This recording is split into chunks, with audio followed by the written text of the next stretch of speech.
Queen Elizabeth II of Great Britain was the longest reigning monarch in British history.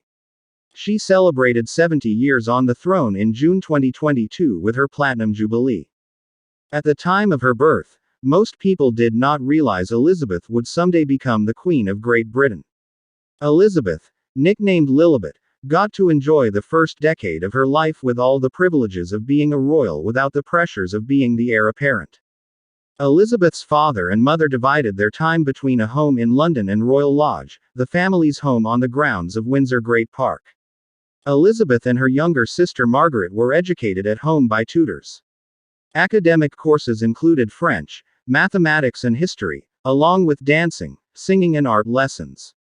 With the outbreak of World War II in 1939, Elizabeth and her sister largely stayed out of London, having been relocated to Windsor Castle.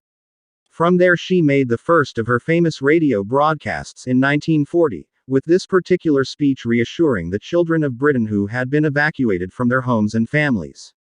The 14-year-old princess, showing her calm and firm personality, told them that in the end, all will be well, for God will care for us and give us victory and peace. Elizabeth soon started taking on other public duties. Appointed Colonel-in-Chief of the Grenadier Guards by her father, Elizabeth made her first public appearance inspecting the troops in 1942. She also began to accompany her parents on official visits within Britain. In 1945, Elizabeth joined the Auxiliary Territorial Service to help in the war effort.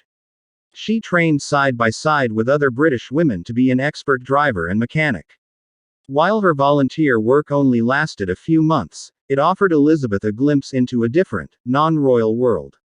She had another vivid experience outside of the monarchy when she and Margaret were allowed to mingle anonymously among the citizenry on Victory in Europe Day.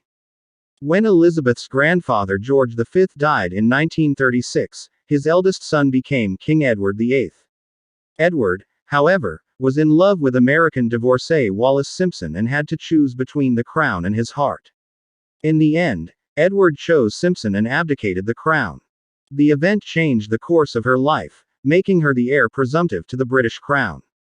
Her father was crowned King George VI in 1937, taking on the name George to emphasize continuity with his father.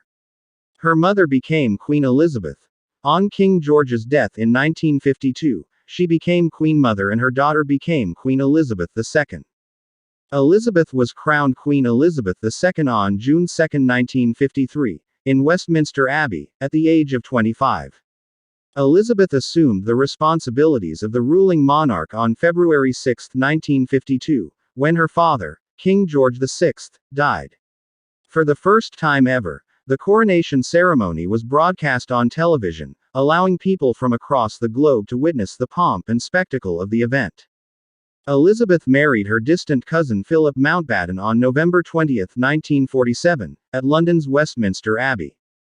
Elizabeth first met Philip, son of Prince Andrew of Greece, when she was only 13. She was smitten with him from the start. The two kept in touch over the years and eventually fell in love. Her son, Charles, was born in 1948, the year after their wedding, and daughter Anne arrived in 1950. Elizabeth had two more children, sons Andrew and Edward, in 1960 and 1964. In 1981, 32-year-old Charles wed 19-year-old Diana Spencer, with later rumors surfacing that he was pressured into the marriage by his family. The wedding drew enormous crowds in the streets of London and millions watched the proceedings on television.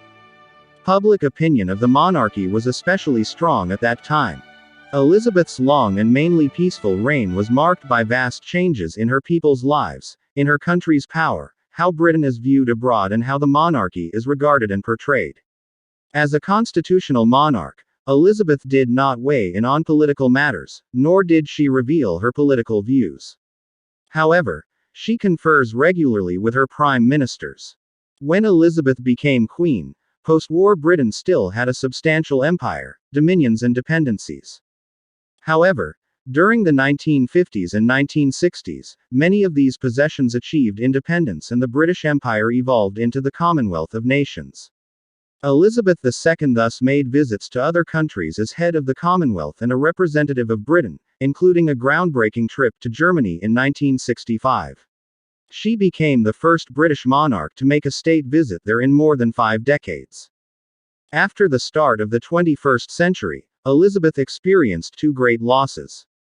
She said goodbye to both her sister Margaret and her mother in 2002, the same year she celebrated her Golden Jubilee or 50th year on the throne. Margaret, known for being more of an adventurous soul than other royals and who was barred from marrying an early love, died in February after suffering a stroke. Only a few weeks later, Elizabeth's mother, known as the Queen Mother, died at Royal Lodge on March 30 at the age of 101. In 2022, the nation celebrated Elizabeth's Platinum Jubilee year. She was the first British monarch to reach that milestone, which marks 70 years on the throne. Elizabeth died peacefully at her Balmoral estate on September 8, 2022 while she was 96 years old.